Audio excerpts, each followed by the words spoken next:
Assalamualaikum warahmatullahi wabarakatuh. Perkenalkan, saya Hekdes Delviarensya dari kelas Manajemen B. Pada kali ini saya akan menjelaskan materi pada mata kuliah akuntansi manajerial untuk memenuhi tugas ujian tengah semester saya. Nah, di sini saya memilih materi Cost Volume Profit Analysis untuk diulas kembali. Baik, sebelum itu saya akan menjelaskan apa sih sebenarnya akuntansi manajerial itu. Nah, akuntansi manajerial adalah proses pengumpulan, analisis, interpretasi, data keuangan dan non-keuangan untuk membantu pengambilan keputusan dalam perusahaan, bertujuan untuk membantu manajer dalam membuat keputusan bisnis yang tepat. Nah, berdasarkan penjelasan tersebut, saya rasa teman-teman sudah mengetahui apa itu akuntansi manajerial atau yang biasa disebut dengan akuntansi manajemen. Selanjutnya, kita akan masuk pada inti materi, yaitu Cost Volume Profit Analysis atau biasa disebut dengan analisis CVP. Mungkin teman-teman sudah pernah mendengar tentang materi ini. Jadi, analisis CVP atau analisis biaya volume laba adalah alat manajerial yang digunakan untuk memahami hubungan antara biaya yang terdiri atas biaya tetap dan biaya variabel, volume penjualan, harga produk, dan laba yang dihasilkan. Nah, tujuan utamanya adalah untuk membantu pengambilan keputusan seperti menentukan target penjualan, harga jual, dan pengendalian biaya. Nah, dalam analisis CVP ini ada 5 aspek, yaitu harga, biaya variabel, biaya tetap, volume penjualan, dan bauran penjualan. Yang pertama yaitu harga. Nah, harga ini adalah harga per unit yang dibebankan ke konsumen. Harga ini sangat menentukan seberapa besar pendapatan atau revenue yang bisa diperoleh perusahaan. Yang kedua yaitu biaya variabel. Biaya variabel ini adalah biaya yang berubah proporsional terhadap volume produksi atau penjualan. Semakin banyak unit yang diproduksi, semakin besar biaya ini. Biaya variabel ini ada 3, yaitu yang pertama biaya bahan baku, merupakan biaya yang dikeluarkan untuk bahan mentah utama. Yang kedua yaitu biaya tenaga kerja langsung atau biasa disebut dengan BTKL, merupakan upah untuk pekerja yang terlibat langsung dalam proses produksi. Dan yang ketiga yaitu biaya overhead pabrik atau biasa disebut dengan BOP, merupakan biaya tidak langsung yang berubah seiring volume produksi, atau secara singkat bisa kita pahami yaitu semua biaya yang di luar biaya bahan baku dan biaya tenaga kerja langsung. Nah, aspek yang ketiga yaitu biaya tetap. Nah, biaya tetap ini adalah biaya yang jumlahnya tetap, tidak tergantung pada volume produksi atau penjualan. Meskipun produksi 0 atau 1000 unit, biaya ini harus tetap dibayar, seperti sewa gedung atau pabrik, gaji pegawai tetap, asuransi dan pajak tetap, dan biaya penyusutan aset tetap. Nah, aspek yang keempat yaitu volume penjualan. Volume penjualan ini adalah jumlah unit barang yang akan dijual. Ini adalah salah satu faktor kunci karena memengaruhi total pendapatan dan total biaya variabel. Dan aspek yang kelima yaitu bauran penjualan. Bauran penjualan merupakan jika perusahaan menjual lebih dari satu produk, maka proporsi penjualan dari masing-masing produk perlu diperhatikan karena tiap produk bisa punya kontribusi margin yang berbeda. Nah, selanjutnya kita masuk pada rumus-rumus yang terdapat dalam analisis CVP ini. Yang pertama yaitu rumus break-even point. Nah, break-even point ini adalah titik impas di mana total pendapatan sama dengan total biaya atau kondisi di mana kita tidak mengalami untung maupun rugi. Nah, adapun rumusnya yaitu TR atau total revenue sama dengan TC atau total cost. Nah, rumusnya mungkin bisa dilihat pada PPT di samping. Nah, rumus break-even point ini ada 2, yaitu BEP-Q, yaitu BEP kuantitas dan juga BEP rupiah. Nah, adapun rumus dari BEP-Q ini yaitu TFC dibagi P dikurang FC, di mana TFC ini adalah total fixed cost atau total biaya tetap, P adalah harga, dan VC itu adalah variable cost atau biaya tidak tetap. Nah, selanjutnya yaitu rumus pada BEP rupiah. Adapun rumus dari BEP rupiah ini ada 2. Yang pertama yaitu BEP Q dikali dengan P, dan rumus yang kedua yaitu BP rupiah sama dengan TFC dibagi 1 dikurang CM per P. Nah, di mana BPQ ini adalah BP dalam unit, sedangkan CM adalah contribution margin per unit atau rumusnya itu P dikurang VC. Nah, selanjutnya yaitu rumus contribution margin. Nah, adapun rumusnya yaitu CM sama dengan pendapatan dikurangi variable cost. Nah, selanjutnya yaitu contribution margin per unit. Nah, rumusnya yaitu CM sama dengan P dikurangi VC atau harga dikurangi dengan variable cost. Nah, adapun perbedaan yang bisa kita lihat antara contribution margin dengan contribution margin per unit yaitu pada contribution margin dia menggunakan huruf kapital pada CM atau pada simbolnya, sedangkan pada contribution margin per unit itu menggunakan huruf kecil. Selanjutnya yaitu rumus contribution margin ratio. Nah, adapun rumusnya yaitu CMR sama dengan CM per P dikali 100%. Nah, dimana seperti kita ketahui bahwa CM itu adalah contribution margin dengan huruf kapital, sedangkan P adalah harga dan dikali 100%. Selanjutnya yaitu rumus pada total revenue yang bertujuan untuk mengetahui berapa besar total pendapatan atau TR yang harus diperoleh agar bisa menutupi biaya tetap dan juga mencapai laba yang diinginkan atau laba ekspektasi berdasarkan rasio margin kontribusinya. Nah, adapun rumusnya yaitu TR sama dengan TVC ditambah laba ekspektasi dibagi dengan CMR atau contribution margin ratio. Selanjutnya yaitu rumus laba. Nah, pada rumus laba ini kita menghitung laba yang diperoleh ketika penjualan sudah melebihi titik impas atau pada titik BEP. Nah, adapun rumusnya yaitu laba atau L sama dengan Q dikurang dengan Q BEP dikali dengan contribution margin per unitnya. Nah, setelah kita mengetahui semua aspek yang terdapat dalam analisis CVP dan juga rumus-rumusnya, dan di sini saya akan menjelaskan memberikan beberapa contoh penggunaan pada rumus-rumus analisis CVP tersebut. Nah, untuk contohnya itu mungkin teman-teman bisa lihat bahwa diketahui bahwa biaya tetapnya yaitu sebesar 75 juta rupiah, untuk biaya variabel per unitnya itu 500 rupiah, untuk harga jual per unitnya itu sebesar 1.500 rupiah. Nah, yang ditanyakan yaitu BEP unit dan juga BEP rupiahnya. Yang kedua yaitu total revenue yang dihasilkan jika diinginkan laba sebesar 25 juta rupiah. Yang ketiga yaitu laba atau rugi yang diperoleh jika volume penjualan 150.000 unit. Nah, di sini kita lihat penyelesaiannya yang untuk soal pertama yaitu BP unitnya.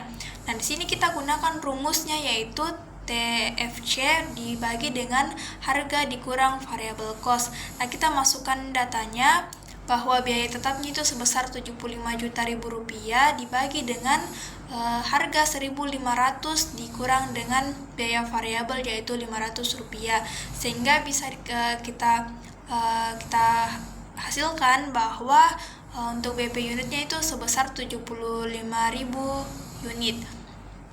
Nah, selanjutnya kita menghitung BEP rupiahnya. Nah, rumus yang kita gunakan yaitu BEP unit dikali dengan harga. Nah, kita sudah mengetahui tadi BEP unitnya yaitu sebesar 75.000 unit dikali dengan harga yaitu 1.500, sehingga BEP rupiah yang kita dapatkan yaitu 112.500.000 rupiah. Nah, dari sini dapat disimpulkan bahwa agar PT regional mencapai titik impas, perusahaan harus menjual 75.000 unit clip paper dengan total pendapatan sebesar 112.500.000 rupiah atau BEP rupiahnya. Nah, pada titik ini perusahaan tidak akan memperoleh laba ataupun rugi. Nah, soal yang kedua yaitu kita diminta untuk mencari total revenue yang dihasilkan jika diinginkan laba sebesar 25 juta rupiah. Nah, langkah pertama yaitu kita mencari CMR-nya. Nah, adapun rumus dari CMR yaitu contribution margin per unit dibagi dengan harga dikali dengan 100%.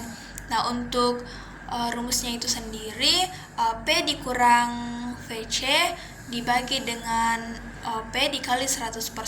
Nah, kita masukkan lagi, kita ketahui bahwa harganya yaitu 1.500 dikurang variabel cost itu Rp500 dibagi dengan harga yaitu 1.500 dikali 100%, sehingga kita menghasilkan CM atau contribution margin rasionya itu sebesar 66,7%.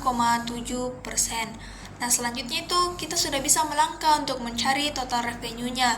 Nah, adapun rumus yang digunakan yaitu total revenue sama dengan total fixed cost ditambah laba ekspektasi dibagi dengan CMR.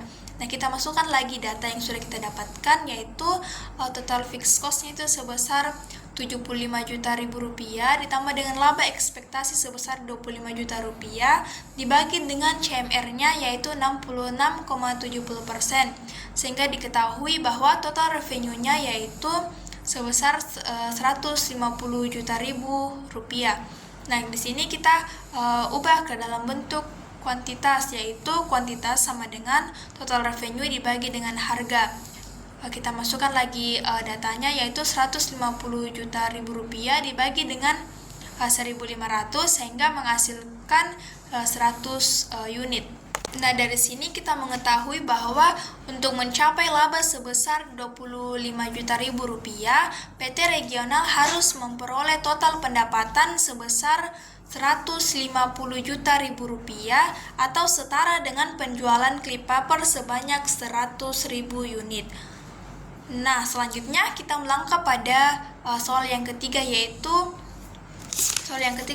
kita diminta untuk mencari laba atau rugi yang diperoleh jika volume penjualan 1.500 unit. Langkah pertama yang harus dilakukan yaitu mencari contribution margin-nya terlebih dahulu. Nah, adapun rumusnya yaitu contribution margin sama dengan harga dikurang variable cost, yaitu 1.500 dikurang 500, sehingga diketahui bahwa contribution margin-nya itu sebesar 1.000. Selanjutnya itu kita mencari laba jika volume penjualan 150.000 unit. Nah, adapun rumusnya yaitu laba sama dengan QI dikurang QI BEP dikali dengan contribution margin. Nah, kita masukkan lagi ke dalam rumus. QI-nya yaitu 150.000 dikurang dengan 75.000 dikali dengan contribution margin yaitu 1.000, sehingga labanya yaitu sebesar Rp75 juta. Nah, di sini dapat disimpulkan bahwa jika PT Regional berhasil menjual 150.000 unit clip paper, perusahaan akan memperoleh laba sebesar Rp75 juta. Laba ini dihasilkan setelah melebihi titik impas sebanyak 75.000 unit dengan kontribusi margin sebesar 1.000 per unit. Nah, selanjutnya saya akan membahas mengenai studi kasus dari analisis CPP ini. Nah, di sini saya mengambil data dari salah satu UMKM yaitu Risolbuna. Nah, berikut adalah data atau rincian alat dan bahan yang digunakan oleh Risolbuna selama sebulan. Nah, di sini teman-teman bisa melihat alat-alat apa saja yang digunakan, mulai dari baskom stainless, saringan minyak, blender, bahkan sampai pada tabung gas. Nah, di sini juga sudah dicantumkan harga dari masing-masing alat tersebut, dan teman-teman bisa perhatikan karena inilah yang akan digunakan nanti untuk menghitung biaya penyusutannya. Nah, selanjutnya kita melihat pada bahan-bahan yang digunakan oleh Risolbuna. Ada terigu, telur, mayonaise, tepung roti, bahkan sampai pada kemasan, dan juga masing-masing telah dicantumkan harga dari bahan-bahan tersebut. Nah, setelah kita mengetahui alat dan bahan yang digunakan, selanjutnya kita akan melakukan perhitungan biaya tetap.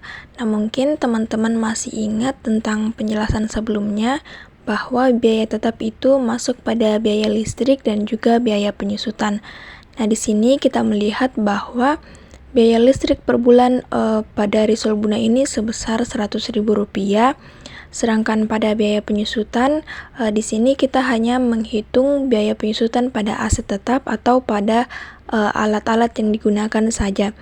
Nah, adapun caranya yaitu harga total dibagi dengan umur ekonomis. Sebagai contoh yang pertama yaitu baskom stainless itu sebanyak 2 buah. Nah, adapun harga totalnya itu sebesar 70.000 dan umur ekonomisnya itu 36 bulan. Nah, di sini harga total kita bagi dengan umur ekonomis dari Bascom Stainless, yaitu 70.000 dibagi dengan 36 bulan, sehingga kita ketahui bahwa biaya penyusutan dari Bascom Stainless itu sebesar 1.944. Selanjutnya kita juga akan menghitung biaya penyusutan dari alat-alat lainnya seperti saringan minyak, blender, sendok sayur, sampai pada tabung gas. Dan setelah kita mengetahui semua biaya penyusutannya, kita akan menjumlahkan semua sehingga kita mengetahui bahwa jumlah atau total dari biaya penyusutan risol Buna ini sebesar 43.986. Oh iya teman-teman, di sini kita harus ingat bahwa ini adalah pengeluaran selama sebulan dari risol Buna. Selain perhitungan biaya tetap, di sini kita akan melangkah pada perhitungan biaya tidak tetap. Nah, pada penjelasan sebelumnya, biaya tidak tetap itu ada 3, yaitu biaya bahan baku, biaya tenaga kerja langsung, dan biaya overhead pabrik. Namun di sini pada risol Buna hanya mencantumkan biaya bahan bakunya, bahan tambahan, dan juga biaya overhead pabriknya. Nah, di sini bisa kita lihat bahan baku yang digunakan itu ada terigu, telur, tepung, minyak, dan sosis Asimo, sedangkan yang masuk pada bahan tambahan yaitu mayonnaise, susu omela, royco, dan juga saus. Dan yang masuk pada biaya overhead pabriknya atau biaya yang di luar bahan baku dan bahan tambahan itu ada plastik perekat, kardus, dan kemasan plastik. Nah, di sini juga teman-teman bisa perhatikan harga dari masing-masing bahan-bahan yang digunakan untuk menghitung biaya variabel dari risol Buna. Nah, sekarang kita akan melangkah pada total biaya tetap dan biaya tidak tetap. Nah, di sini kita melihat yang pertama yaitu total biaya tetap. Dan ternyata bahwa pada risol Buna ini ada 2 jenis biaya, yaitu biaya listrik dan juga biaya penyusutan peralatan. Nah, di sini bisa kita lihat bahwa biaya listriknya itu sebesar Rp100.000 dan biaya penyusutan peralatannya itu sebesar Rp43.986. Sehingga bisa kita ketahui bahwa jumlah atau total biaya tetap dari risol Buna ini sebesar Rp143.986. Nah, selanjutnya itu kita lihat pada total biaya tidak tetapnya. Nah, di situ ada 3 biaya, yaitu biaya bahan baku, biaya tambahan, dan biaya overhead. Nah, di situ kita jumlahkan semua biaya-biaya atau harga-harga dari bahan-bahan tersebut, sehingga kita mendapatkan hasil bahwa biaya atau total biaya tidak tetap dari risol Buna ini sebesar Rp10.822.000. Nah, selanjutnya mengenai perhitungan ini, kita bisa mendapatkan informasi, kita mengetahui bahwa fixed cost atau biaya tetap dari risol Buna itu sebesar Rp143.986, variable cost-nya itu sebesar Rp10.822.000. Untuk harga dan juga kuantitasnya itu sudah ditentukan sendiri oleh data dari risol Buna, yaitu pada harga risol Buna itu sebesar 2.500 per pieces, dan pada 1 bulan itu risol Buna bisa memproduksi sebanyak 8.400 pieces atau unit risol mayo. Setelah kita mendapatkan semua informasi yang dibutuhkan, selanjutnya kita akan menghitung berapa sih total pengeluaran, total pendapatan, laba profit, dan juga variable cost per unit dari risol Buna. Oh iya teman-teman, saya ingatkan kembali bahwa semua total biaya yang dikeluarkan tadi itu adalah hitungan per bulan. Ya, pertama kita akan menghitung mengenai total pengeluarannya. Adapun rumus dari total pengeluaran yaitu TC sama dengan FC ditambah VC, di mana TC adalah total cost sama dengan fixed cost ditambah dengan variable cost. Nah, sudah kita ketahui bahwa fixed cost-nya yaitu sebesar Rp143.986 ditambah dengan variable cost sebesar Rp10.822.000, sehingga kita mengetahui bahwa total cost atau total pengeluaran dari risol Buna ini sebesar 10.965.986 dalam 1 bulannya. Nah, selanjutnya kita menghitung berapa total pendapatan dari risol Buna ini. Nah, adapun rumus dari total pendapatan yaitu TR sama dengan P dikali Q, di mana TR itu adalah total revenue sama dengan harga dikali dengan kuantitas. Nah, kita sudah mengetahui tadi bahwa harga dari risol Buna itu satuannya adalah 2.500 dikali dengan 8.400 pieces yang bisa diproduksi oleh risol Buna, sehingga kita bisa mengetahui bahwa total pendapatan dari risol Buna selama sebulannya itu mencapai 21 juta rupiah. Nah, selanjutnya itu kita akan menghitung berapa sih laba atau profit yang dihasilkan oleh risol Buna ini. Nah, rumusnya yaitu laba sama dengan TR atau total revenue dikurang dengan biaya variabel dan biaya tetap. Nah, di sini kita mengetahui bahwa total pendapatan atau total revenue itu sebesar 21 juta ribu. Nah, kita kurangkan dengan semua biaya atau total biaya dari biaya variabel dan biaya tetap. Nah, kita ketahui bahwa laba yang dihasilkan oleh risol Buna ini sebesar 21 juta dikurang dengan 10.965.986 sehingga menghasilkan 10.034.014 rupiah. Jadi dalam sebulannya ini risol Buna bisa menghasilkan laba atau profit sebesar 10.034.014 rupiah. Nah, setelah kita selesai menghitung semuanya, kita sudah bisa beralih pada soal. Nah, mungkin teman-teman bisa membaca soal yang ada pada PPT di samping, yaitu salah satu UMKM yang ada di Makassar yaitu risol Buna yang memproduksi risoles mayonnaise dan mengeluarkan biaya tetap sejumlah 143.986, biaya variabel per unit sebesar 1.288.000, dan risoles ini dijual dengan harga 2.500 per unitnya. Nah, soalnya hitunglah. Yang pertama, titik impas warung Buna atau warung Ana baik dalam unit maupun rupiah. Yang kedua yaitu berapakah besarnya penjualan yang harus dihasilkan jika warung tersebut menginginkan laba sebesar 35 juta rupiah. Dan yang soal ketiga, berapakah laba atau rugi yang diperoleh jika volume penjualan yang tercapai adalah 15.000 unit. Nah, baik, kita melangkah pada soal pertama. Nah, di sini pada soal pertama dia meminta bahwa kita disuruh untuk menghitung berapa sih BEP unit dan BEP rupiah dari risol Buna ini. Nah, kita di sini menggunakan rumus yaitu BEP unit sama dengan fixed cost dibagi harga dikurang dengan variable cost. Nah, teman-teman langsung saja untuk memasukkan data atau informasi yang sudah kita ketahui tadi bahwa fixed cost itu sebesar 143.986 dibagi dengan harga dikurang dengan variable cost. Nah, harganya itu 2.500 dikurang dengan variable cost per unitnya yaitu 1.288 sehingga menghasilkan bahwa 143.986 itu dibagi dengan 1.212